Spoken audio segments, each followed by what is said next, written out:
The world does not need more famous preachers. What we need are more faithful preachers.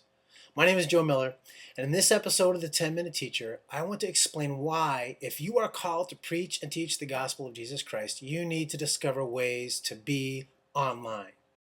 Traditionally in America, the thing is, preaching and teaching has taken place where? Within the pulpit, within the four walls of a church. But the proclamation of the gospel needs to go beyond those four walls. And so the question is, where are they? Where are the people who need to hear? According to this ARIS study in 2008, there's been a huge increase in the population that associates themselves as secular. Those who associate themselves as non-Christian, but also non-religious. So the biggest year for that was in 1990 when 1.3 million more adults joined that category. Since then, that annual number has declined, but it's still a huge number. According to the same study, although the majority of Latinos in the United States identify themselves as Catholic, 60%, still from 1990, that number has dropped 6%. So there's a huge decline within that population as well. And ultimately, the American population itself, those who identify as predominantly Christian, are slowly becoming less and less Christian in their lifestyle, in their beliefs, and in their practices. The Pew Forum has some more recent information on this. They looked at the numbers back in 1910, and here's what's important. If you look at the population between the Americas and Europe, that's where most of the Christian population existed. And places like Asia Pacific and Sub-Saharan Africa were a very tiny part of that. Go to 2010, you'll see a greater influence in Sub-Saharan Africa and Asia Pacific, and America and Europe have strongly declined. So there's a positive way to look at this, and that's say, hey, look, Christianity has spread to these other continents and other places. But the other way to look at this is to recognize that that number is increasing as a percentage in those other areas of the world because less and less Americans and Europeans are involved and committed to the gospel of Jesus Christ. So the idea here is that you must engage. You must be the one. We can't leave it to a few famous preachers or to a few popular people as has been done in times past.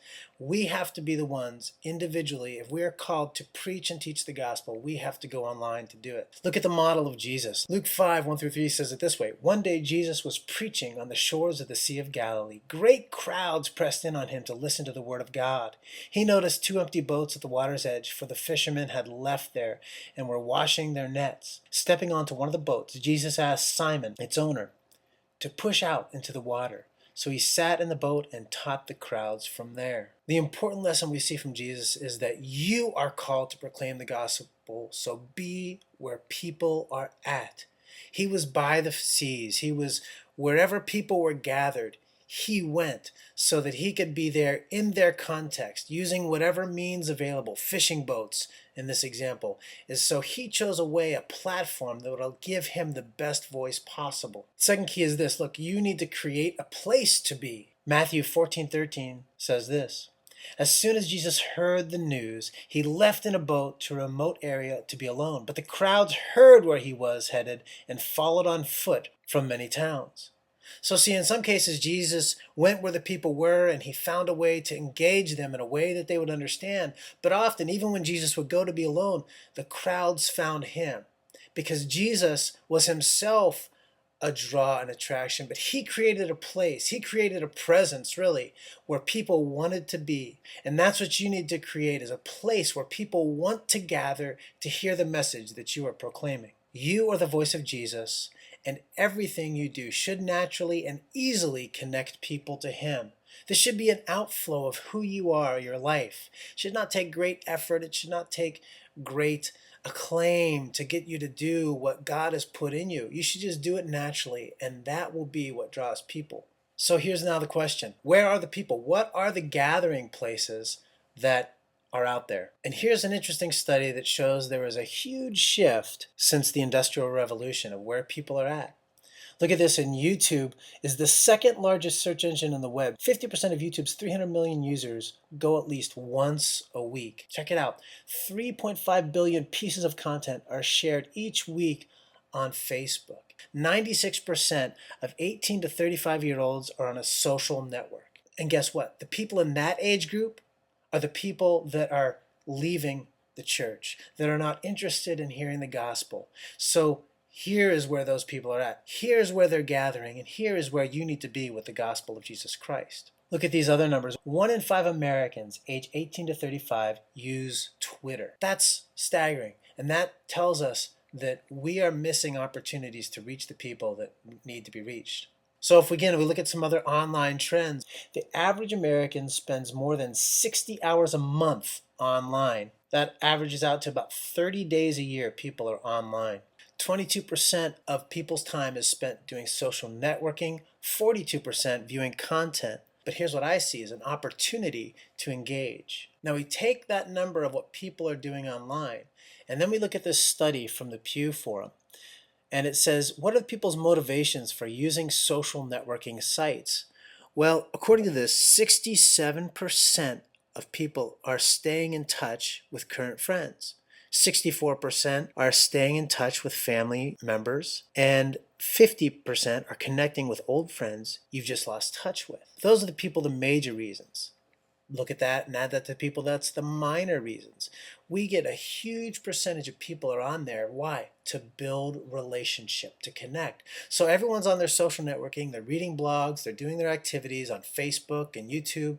But part of that drive is to connect and reestablish relationships that have been fractured a lot of times by the cultural trends in the United States. Looking even closer here, it says, are social networking spaces kind or unkind? And if you look at what people are saying is that they're networking at places where people are kind and considerate and thoughtful, and they're avoiding places where they're not. And that tells us that as we try to create a place where people will want to gather, and as we try to engage with our network of friends, that we need to present the gospel, as Paul said, as salt and light, so that it's tasty, so that it's attractive, so that it's appealing, that we confront people with the truth, but doing it in a way that draws and attracts them to who Jesus is and the message of salvation that he offers. So how do we do this? How do we get that place? How do we be where people are at? And how do we draw people to us? The key is increasing intimacy. Here's the first thing we need to know, that there's all these tools out there, but they each serve a different purpose. So you need to find an approach that engages these major areas of social interest. So here's a quick summary of how they look. Twitter, you post something that says, I need a vacation. Facebook, that's where you tell people, I'm on vacation. Foursquare, you say, this is where I vacation. Pinterest, a new kind of dynamic resource out there. It says, let's share vacation ideas. YouTube, look at me on vacation. LinkedIn, that's where you tell people what I did to earn my vacation. And Google+, let's vacation together. So you can see from each of these little phrases how these various social networks provide a service for connection and relationship. The other key to understand is that there are levels of intimacy in today's communication world. And we need to move people from that first level of communication to the top level of communication. So here's a quick summary to give you again a vision of what you need to accomplish as you proclaim the good news of Jesus Christ online. Level 1 is a Twitter. That's where you're sending out those quick messages like we just looked at. But that's the first level of engagement. The second level is Facebook. That becomes another level of closer intimacy. Then we get a little closer through email, some private discussions. And a lot of that can still take place privately on Facebook through direct messaging.